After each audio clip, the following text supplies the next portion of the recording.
Well, this is the perfect weather to enjoy a nice glass of sangria. That's what we're learning about today here in this last segment with Fleming's. I got to tell you, though, these aren't your typical sangria recipes. If you've tried them before, don't walk away, because Scott's going to show us exactly why these are sort of a twist on that summer staple. It's good to have you in the kitchen. Well, thank you very much for having us. I know that you had my chef here earlier.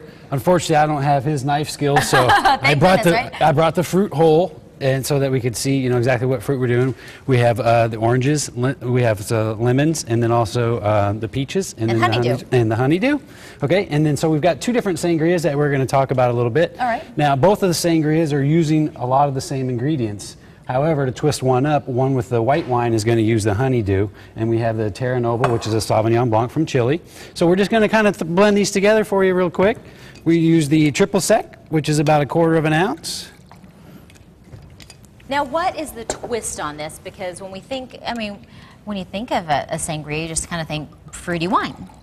You do, but we try to do is we actually, in every sangria needs some sort of a sweetener. Okay. We're going to use simple syrup for our sweeteners. We're not going to use any brandy.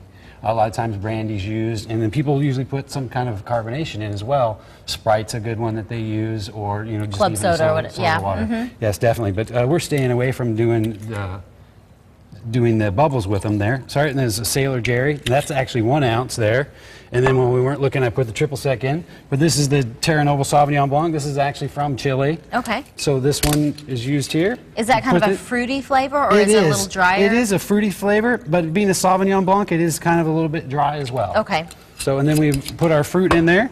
And I'm actually making one per order, rather than at the restaurant we make it for 85 orders at a time, which you can kind of see what we have about half left of one of the orders. You know, I like to see, I'm so glad you brought that, because a lot of us at home, we have these little pitchers that, you know, they're kind of, they look like glass jugs, and it's got a little spout, and this is perfect for that, I think, to, you know, for presentation when we're, you know, serving, our, you know, a group of people. Well, definitely, and right now, you know, sun tea is another thing that's going on. Everyone's brewing their sun tea, and the sun tea pitcher would be a perfect. Do people still do that?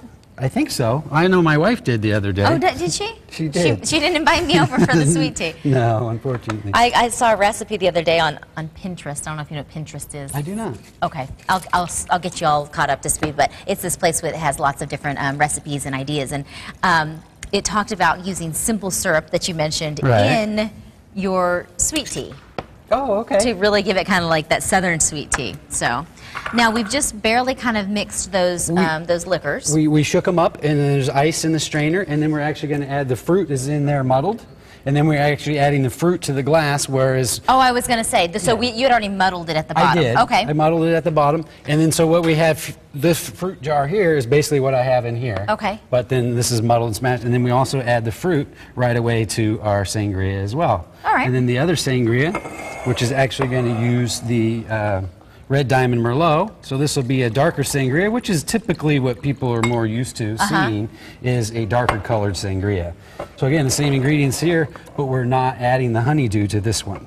These wines pretty easy to get our hands on? They are. Both of those wines you can actually find at many of the wine stores, and of course always at Fleming's. Right. We do have those as part of our 100 core wines, which we switch up every single year. So you've got a huge wine list. Go ahead and finish this up, and then we've got about 30 seconds. Just tell me, again, you've got some wine events going on right now? We do. We actually have, coming in September, we've got our Nights of Discovery that we call them.